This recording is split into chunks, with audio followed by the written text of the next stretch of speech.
Question में ये given है कि find the range of y, मतलब इस फंक्शन का आपको रेंज निकालना है। ठीक है, ये जो फंक्शन दिया है इसको इसका रेंज निकालना है। तो अगर मान लीजिए f(x) इक्वल टू लिखा रहता तो इसको हम लोग y कंसिडर कर लेते थे। क्वेश्चन में कहने का मतलब क्या हुआ कि जो इसका वैल्यू आ सकता है मिनिमम टू मैक्सिमम, दैट वही उसी को ना बोलते हैं रेंज। क्या क्या ये आउटपुट देगा, ये जो फंक्शन है x + 2 divided by 2x² + 3x + 6, ये क्या क्या आउटपुट देगा वो हम लोग को फाइंड करना है, दैट इज़ द रेंज। तो ये फंक्शन को हम लोग y मान लेंगे यहाँ, बशर्ते इस क्वेश्चन में y पहले से कंसिडर किया हुआ है कि नहीं। तो अगर आप इसको y कंसिडर लेते हो, ठीक है, इसको y मान लिया, y गिवन है हम लोग को, y = x + 2 divided by 2x² + 3x + 6 है या नहीं है, बताओ। तो y मानने के बाद आप इसको क्या करोगे कि इसको क्वाड्रेटिक फॉर्म कर लेते हैं। क्या फॉर्म करते हैं? क्वाड्रेटिक। कैसे फॉर्म करेंगे क्वाड्रेटिक? वही क्रॉस मल्टीप्लाई करते हैं। तो क्या आएगा? 2x² + 3xy + 6y and is equal to x + 2।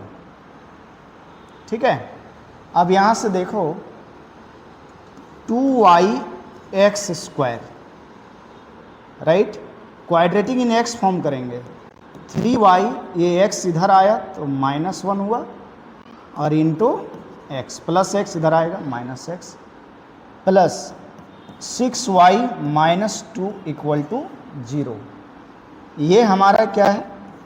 Quadratic equation बन गया इन x। क्वाड्रेटिक इक्वेशन बन गया इन x। अगर मान लीजिए यहाँ नहीं दिया रहता कि x belongs to real number, फिर भी हम क्वेश्चन को सॉल्व करते। हम लोग का टारगेट है कि y का वैल्यू निकालें। किसका वैल्यू निकालना है? y का, जब हमारा x रियल नंबर हो। x क्या है? Real number. तो यहाँ पर बच्चों एक चीज सोचना है कि देखो x रियल है ना, x क्या चीज़ है? रियल। तो आप जानते हो कि हम लोग को क्या करना पड़ता है कि यहाँ पर हम लोग दो चीज़ सोचते हैं कि ये क्वाड्रेटिक हो भी सकता है और नहीं भी हो सकता है। अगर हम लीडिंग कोफिशिएंट जो लीडिंग कोफिशिएंट है उसको हम 0 कर लें तो वहाँ से तो y का वैल्यू मिलता है, उसको चेक करते हैं क्या मिलता है। तो अगर हम यहाँ पर इफ ये लीडिंग कोफिशिएंट जो है y बराबर हम 0 लेते हैं और एक हम क्या करते हैं, y ≠ = 0, ये चीज़ हम कंसिडर कर लेते हैं। y = 0 और y = not 0, ठीक है, हो जाएगा जाओ। y = 0 और y ≠ 0। अगर आप y = 0 लेते हो तो चलिए यहाँ से निकालो x क्या मिलता है। देखो ये 0 बन गया, यहाँ क्या बना? -x -2 = 0। अब देखो y के जगह 0 रखा तो 0, यहाँ -x, ये 0 बन गया, -2 = 0, और x का वैल्यू क्या आया? -2। क्या बताओ y 0 लेने से जो x = -2 आया है, क्या ये -2 रियल नंबर है या नहीं? मतलब डिफाइंड वैल्यू दिया ना x। तो इसका मतलब क्या हुआ? इसका मतलब हुआ y = 0 हमारे रेंज में शामिल रहेगा। y = 0 हमारे रेंज में शामिल होगा। समझा कि नहीं? अब नेक्स्ट क्या है? When y is not equal to 0, then for all real values of x, आप ये समझ पाए कि नहीं? जैसे y आपने 0 लिया तो x क्या दिया, बताओ x क्या मिला? यहाँ से -2 मिला। अब x = -2 पे कोई दिक्कत नहीं है, x बराबर -2 फाइनाइट वैल्यू आया है। और वैसे भी यहाँ क्वेश्चन में दे रखा है x belongs to real number, नहीं भी देता तो x is defined, x is equal to -2 y बराबर 0 पे दिया है।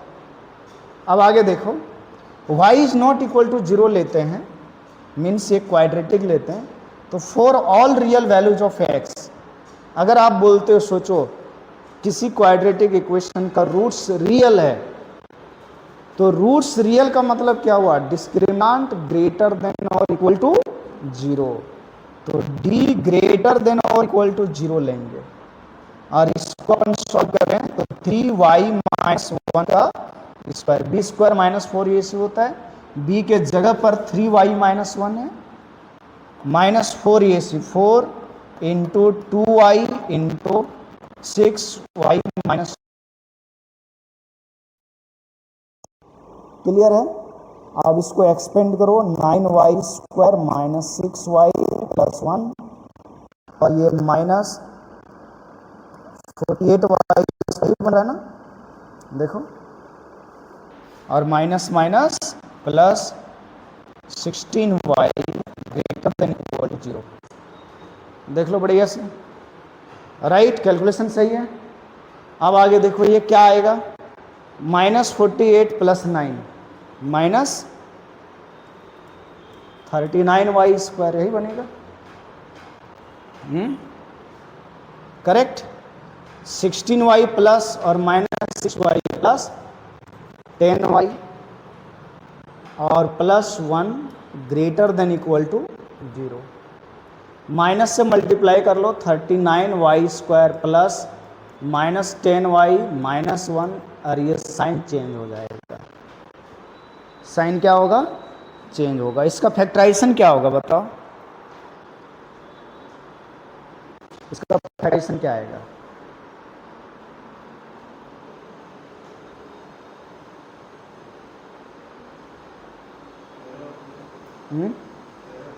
तेरह और 3 से है ना, 39y square minus 13y plus 3y minus 1 less than equal to 0, 13y common आ गया तो 3y माइनस 1 प्लस 1 कॉमन आया 3 माइनस क्या गया, तो फैक्टराइजेशन हुआ 3y,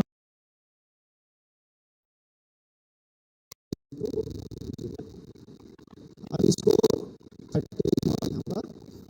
अब इसको नंबर लाइन पे क्या गया, -1/13 और 1/3, क्लियर है। जो रूट्स आएगा यहां से ये प्लस माइनस प्लस,